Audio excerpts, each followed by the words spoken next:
राधे राधे, जय श्री कृष्णा, श्री शिवाय नमस्तुभ्यम।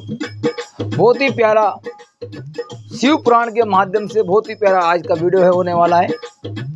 शिव पुराण की द्वितीय खंड में उमा संहिता में 20वां अध्याय में जो है मानव जीवन मिला है, इसके बारे में बहुत प्यारा वीडियो है। तो भगवान भोलेनाथ व्यास जी कहते हैं कि मुने सभी पदार्थ और दर्पण में बड़े प्रतिबिंब के समान अवास्तविक तथा आभास मात्र यदि कथा भी इनमें यथार्थ बुद्धि करके संसारी पुरुष तेल के लिए तिल के समान बारंबार इस संसार चक्र में पेरा जाता है। यानी 84 लाख योनियों में भटकने के बाद ये मनुष्य जीवन मिला है। और इस मनुष्य जीवन में आने के बाद फिर भी मानव मनुष्य इस जीवन की कदर नहीं करता है, इसके जीवन काल को ऐसे व्यर्थ में बिता देता है। तो बहुत प्यारा खतन अध्याय आया है। तो बहुत सी योनियों में निकलने के बाद ये मानव शरीर प्राप्त करता है और बहुत से कर्मों के गौरव के तथा लागों के कारण उनकी गतियां बड़ी विचित्र होती है। जो पुरुष स्वर्ग और मोक्ष के साधनभूत इस मनुष्य जन्म को पाकर अपना परम कल्याण नहीं करता, वो नरक के समान होता है। वो मरने के बाद बहुत काल तक शोक करता है और सभी देवताओं एवं असुरों के लिए भी मनुष्य जन्म अति दुर्लभ है। बहुत प्यारा लिखा हुआ है कि सभी देवताओं एवं असुरों के लिए भी मनुष्य जीवन बड़ा कठिन है, नहीं मिलता है।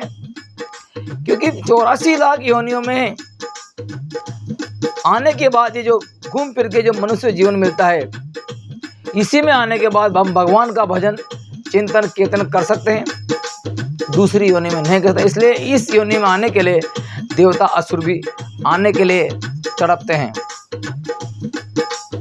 मनुष्य जन्म को प्राप्त करके यदि परमार्थ लाभ के लिए यत्न होता है, तब उसे मूल अर्थात मनुष्य जीवन शुरू समझना चाहिए। मनुष्य जन्म में यदि अति दुर्लभ ब्राह्मण तत्व को माना गया है और भारत भूमि ही कर्म भूमि कही गई है।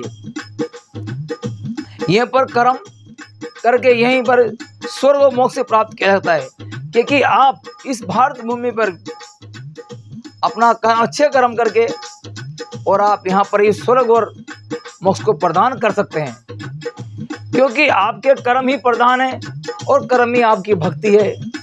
बहुत ही प्यारा। इस भारतवर्ष में अस्थिर मनुष्य जन्म को प्राप्त कर इस भारतवर्ष में अस्थिर मनुष्य जन्म को प्राप्त कर जिसने अपना कल्याण नहीं किया उसने अपने आप को ठगा है।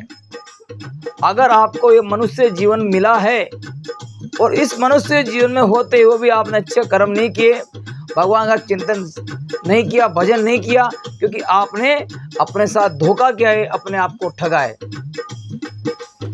ये कर्म भूमि फल भूमि कही गई है, क्योंकि दूसरों के द्वारा प्रेरित किए जाने पर मनुष्य कुछ भी करने में समर्थ नहीं होता।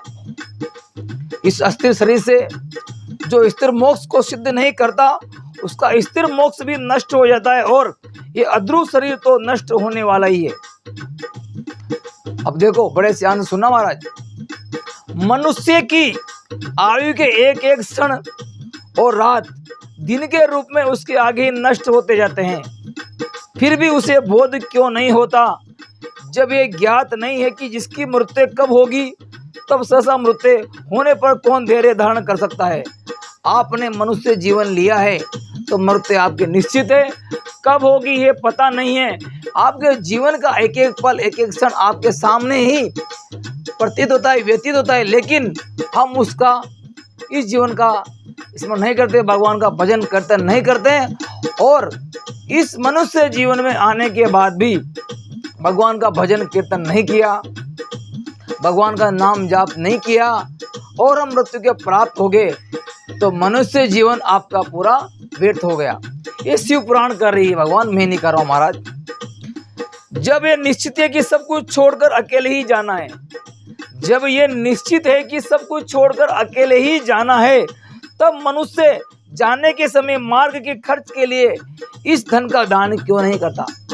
अगर ईश्वर ने आपको दान धर्म लायक बनाया है और आपको ये भी पता है कि अकेला ही आया है अकेला ही जाएगा, फिर भी उस धन को आप दान पुण्य के लिए खर्च नहीं करते हो। कि दान पुण्य का महत्व भी बताए, जिसने दान फल स्वरूप फाते को प्राप्त कर लिया वो सुख पूर्वक यमलोक को जाता है। अगर आपने इस जीवन काल में दान पुण्य किया तो वो सुख पूर्वक यहाँ से यमलोक जब तक जाता है तो रास्ते में से कोई तरह की बाधा नहीं आती है। महाराज ये शिव पुराण करे प्रभु।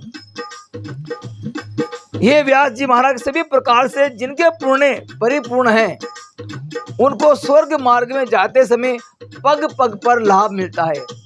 अगर आपने इस जीवन काल में रहते हुए भगवान का भजन कीर्तन किया है, दान पुण्य किया है, तो आप जब हम इस देह को छोड़कर यमलोक धाम जाएंगे, भगवान के धाम जाएंगे, पग पग पर भगवान के गण खड़े रहेंगे और इस जीवन ये आत्मा हमारी जो जाएगी यहाँ से निकलकर पग पग पर आपको लाभ प्राप्त होगा।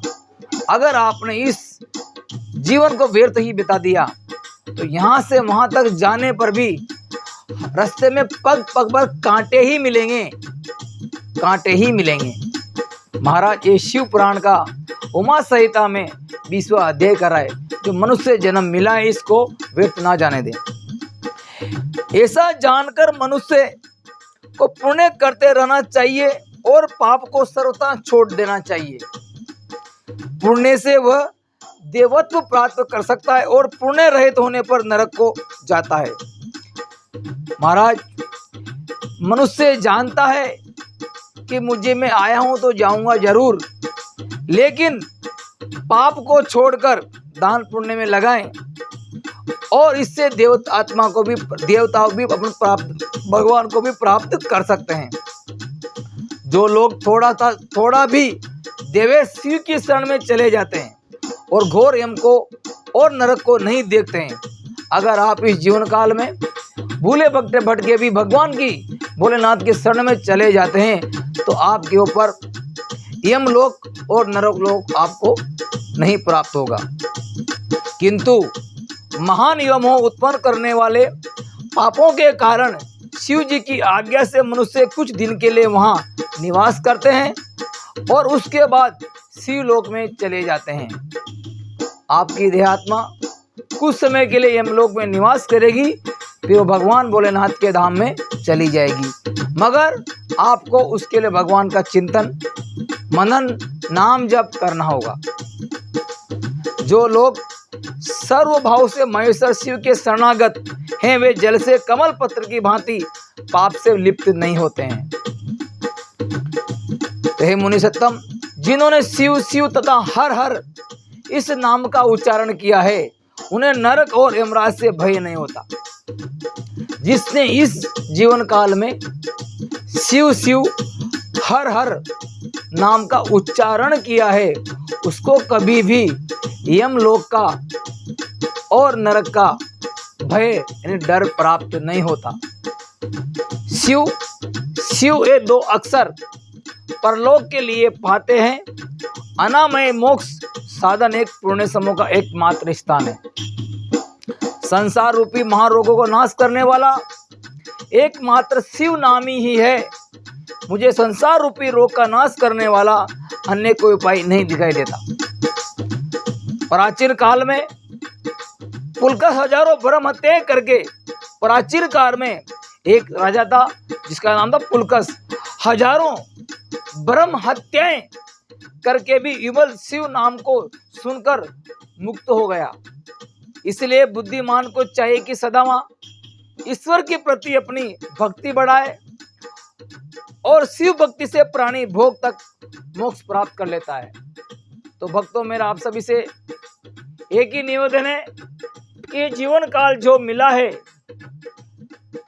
जो हजारों लाखों योनियों भटकते हुए जीवन काल मिला है, इस जीवन काल को व्यर्थ ना जाने दें। ज़्यादा ज़्यादा मन आप चिंतन भगवान का करें, भजन करें, नाम जप करें और इस जीवन को अच्छा बनाएं, कर्तार्थ बनाएं और भगवान भोलेनाथ की शरण में जाएं, मेरे गोविंद की शरण में जाएं, मेरी माँ की शरण में जाएं। आप सभी को कि मनुष्य जीवन के बारे में मैंने बताया शिव पुराण के माध्यम से, उमा संहिता में है। आप सभी को ओम नमः शिवाय। श्री शिवाय नमस्तुभ्यम। राधे राधे, जय श्री कृष्णा।